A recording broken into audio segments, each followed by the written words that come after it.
Halos gabi-gabi na lang na walang maayos na tulog si Hana. Maya-maya kasi tumatawag ang matanda niyang inaalagaan. Kung ano-ano ang dinadaing sa katawan nito na masakit. Minsan, naiirita na rin siya. Pero kaagad naman siyang kumakalma kapag naisip niyang mas nahihirapan pa ito ng doble kaysa sa kanya. Kung kaya, kaagad na nawawala ang pagkainis niya sa tuwing maiisip niya ang matanda na noon ay nakaratay na lang sa banig ng karamdaman. Siya si Clarissa Soledad Salvacion, 26 years old.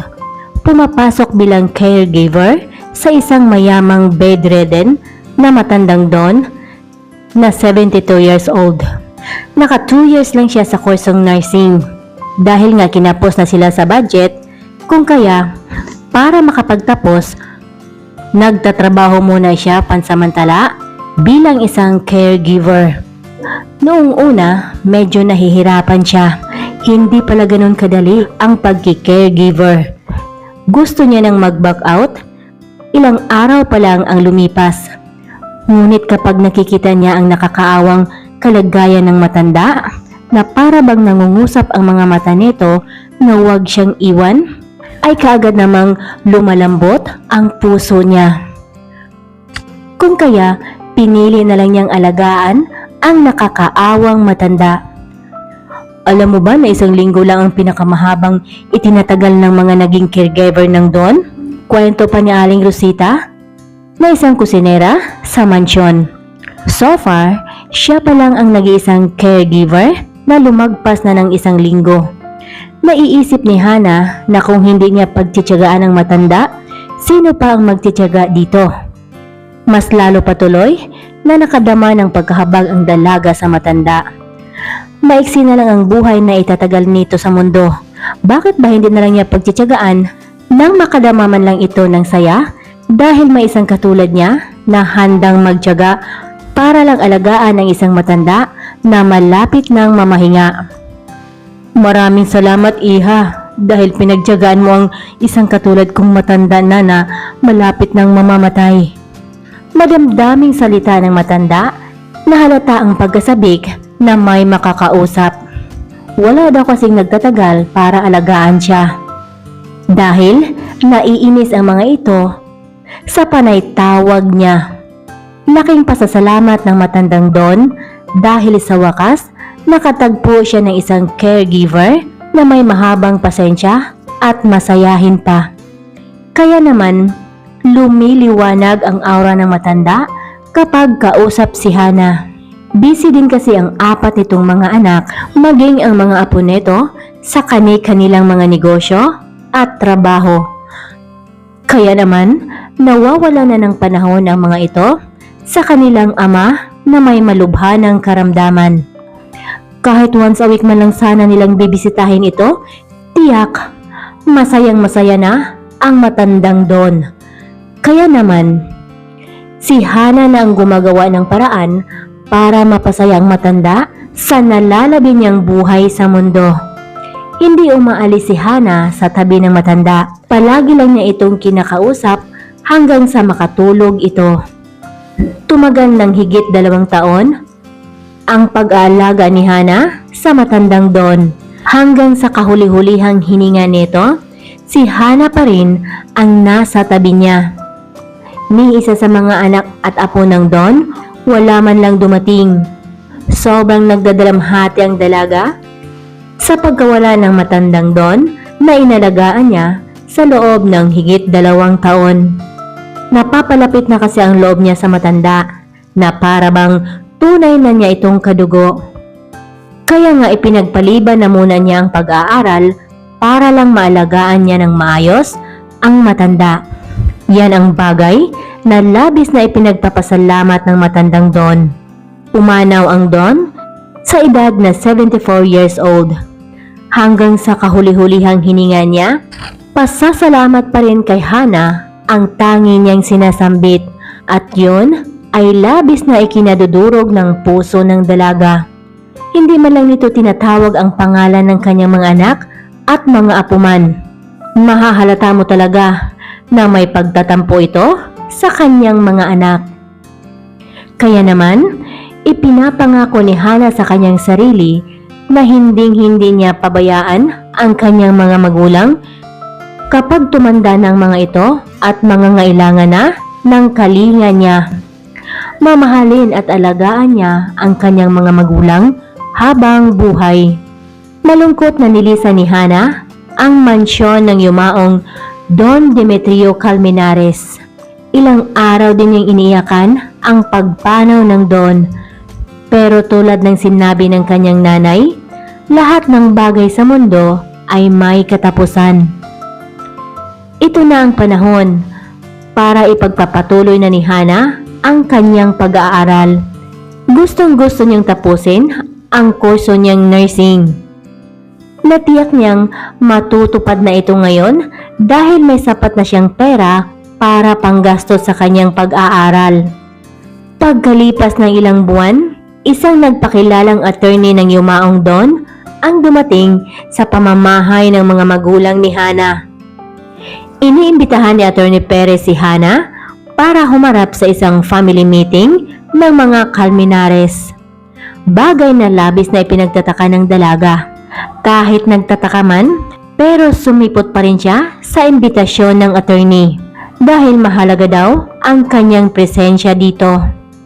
Ganun na lang ang pagkagulat niya nang sabihin ng attorney na meron siyang makukuhang mana mula sa mga ari-arian ng namatay na Don. Walang pag-alinlangang tinanggihan ni Hana iyon. Tiyak naman siyang hindi makapapayag ang mga anak ng Don na may hati siya sa ari-arian ng namatay na matanda. At ang katulad niyang isang simpleng mamamayan lang ay tiyak walang kalaban-laban sa mga maimpluwensya at mayayamang angkan ng Don. Ayaw niya ng magulong buhay, kaya tahasan niyang tinanggihan ang kanyang mana. Ngunit kailangan pa rin ang presensya niya para sa formal na pagbasa. Kung kaya walang nagawa si Hana kundi ang dumalo sa imbitasyon ng attorney. Napahiya ang mga anak ng Don matapos binasa ng attorney ang lahat na hinanakit at sama ng loob ng Don sa kanyang mga anak.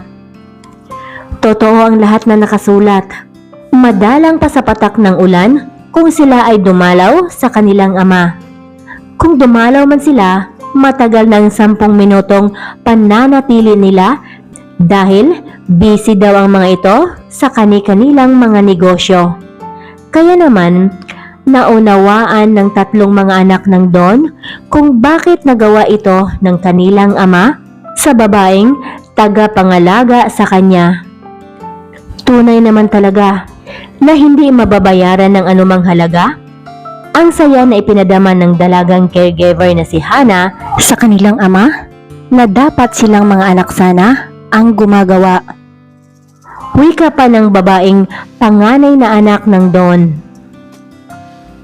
Kaya naman, nagpapasalamat pa sila sa ginawang kabutihan ng dalaga sa kanilang ama.